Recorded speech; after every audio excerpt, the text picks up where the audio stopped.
Jam 11, paling lambat 11.15 karena beliau harus ke bandara.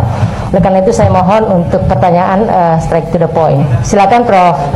Armin pada visit pertama. Terima kasih Prof. Yang terhormat Pak Menko Polhukam, Ibu Rektor, dan semua teman-teman yang hadir. Menarik sekali ceramah Pak Menko Polhukam. Ini cocok. Prof, ini saya mau undang kuliah tamu di Pemikiran Politik Indonesia, mata kuliah Pemikiran Politik Indonesia, karena saya kira ini memang perlu diluruskan sejarah pemikiran politik Indonesia ini, Prof. Baik, demokrasi itu dasarnya atau salah satu fondasinya itu adalah aturan, dan aturan itu harus dijunjung tinggi. Karena demokrasi tanpa dilandasi aturan main itu akan melahirkan pemerintah yang otoriter dan oligarki, dan melahirkan masyarakat yang suka anarkis.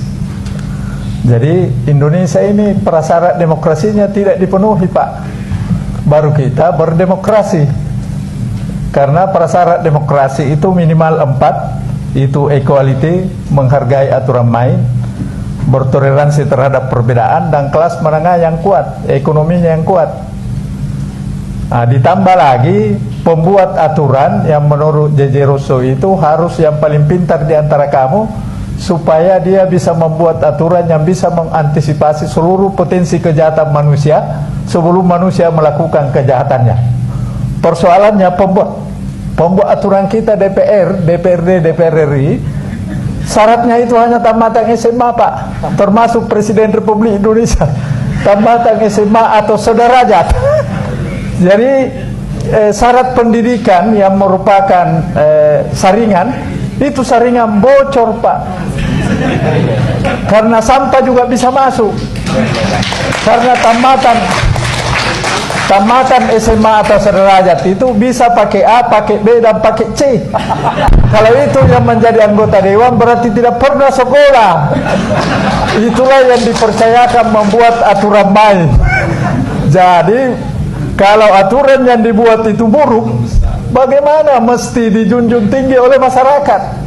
Nah, itu persoalannya. Jadi saya kira persyaratan jadi anggota dewan dengan presiden, bupati, gubernur ini harus diperbaiki, Pak. Jadi kalau mau jadi pemerintah ya sekolah, jangan naikkan baliho, sekolah dulu. Nah, ini yang kedua, voting memang pilihan terakhir dalam demokrasi. Saya setuju itu, karena memang tidak mungkin semua orang sepakat karena kepentingan yang berbeda-beda.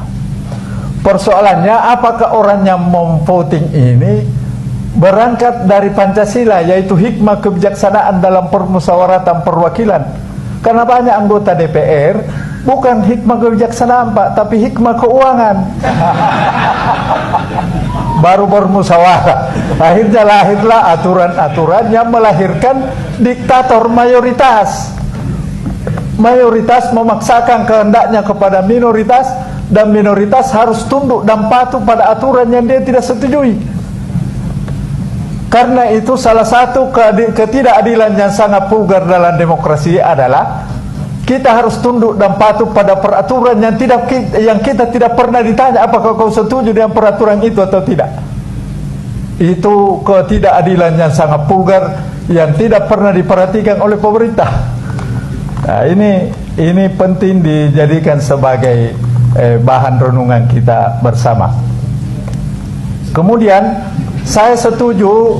Bisa dipersingkat, Prof? Oh, singkat. Saya setuju Pak Menteri mengatakan bahwa voting itu pilihan dalam demokrasi, apalagi Indonesia ini dibuat dengan voting. Tapi perlu diketahui Pak Menteri bahwa para pendiri Republik voting itu didahului dengan salah istihara, Pak. Salah istihara dulu baru dia menjatuhkan pilihan. Kalau sekarang anggota dewannya makan di warung, Pak, ribut satu hari sebelumnya setelah lobby di warung, di restoran, selesai besok, tidak ada keributan. Jadi keributan itu hanya dijadikan ancaman untuk lobby. Dan setelah lobby dan penyelesaian secara adat telah dilakukan, selesai masalah.